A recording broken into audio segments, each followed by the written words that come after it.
Di jantung kota Bandung, berdiri megah sebuah bangunan ikonik yang tak lekang oleh waktu, Gedung Sate.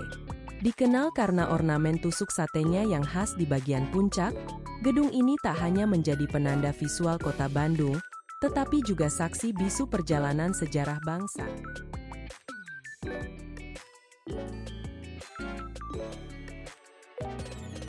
Gedung Sate terletak di Jalan Diponegoro nomor 22, tepat di kawasan pusat pemerintahan dan budaya kota Bandung.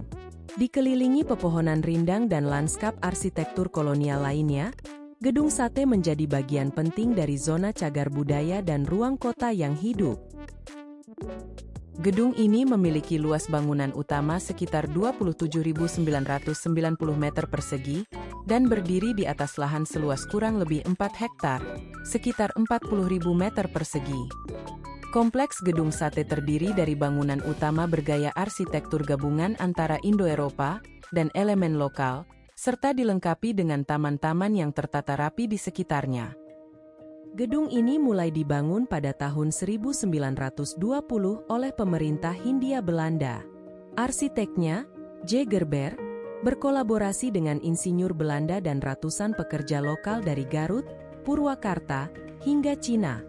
Dengan melibatkan 2.000 pekerja, 150 orang diantaranya pemahat, atau ahli bongpai pengukir batu nisan dan pengukir kayu berkebangsaan Cina yang berasal dari Konghu atau Kanton, dibantu tukang batu, kuli aduk dan peladen yang berasal dari penduduk Kampung Sekeloa, Kampung Coblong Dago, Kampung Gandok dan Kampung Cibarengkok, yang sebelumnya mereka menggarap Gedong Sirap yang sekarang Kampus ITB dan Gedong Papak yang sekarang Balai Kota Bandung. Peletakan batu pertama dilakukan pada tahun 1920 oleh Nona Johanna Ketrin Kups, putri sulung dari Bertus Kups, wali kota pertama Bandung. Tujuan awal pembangunan Gedung Sate adalah sebagai kantor Departemen Pekerjaan Umum Hindia Belanda, atau Gouvernementsbedrijven. Proses pembangunannya berlangsung selama 4 tahun, dan rampung pada tahun 1924. Gaya arsitekturnya merupakan perpaduan harmonis antara arsitektur barat dan elemen lokal, khususnya dari arsitektur tradisional Jawa.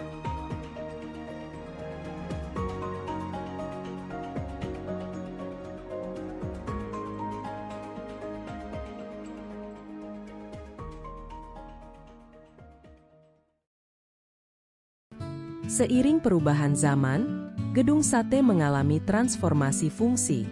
Dari kantor pemerintah kolonial, kini Gedung Sate menjadi kantor Gubernur Jawa Barat dan pusat pemerintahan provinsi. Fungsi administratifnya tetap berjalan, namun kini juga menjadi simbol pelayanan publik dan keterbukaan pemerintah terhadap masyarakat. Selain itu, kompleks Gedung Sate kini dilengkapi dengan Museum Gedung Sate, ruang publik, dan fasilitas digital yang menyajikan sejarah secara interaktif.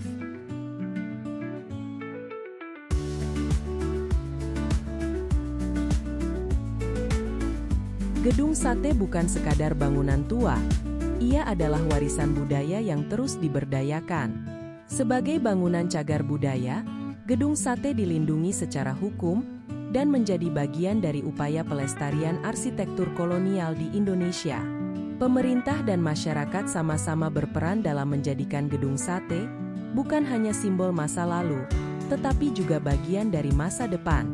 Melalui berbagai kegiatan publik, seperti festival, pameran, hingga edukasi budaya, Gedung Sate terus menginspirasi generasi muda untuk mencintai sejarah dan menjaga identitas lokal.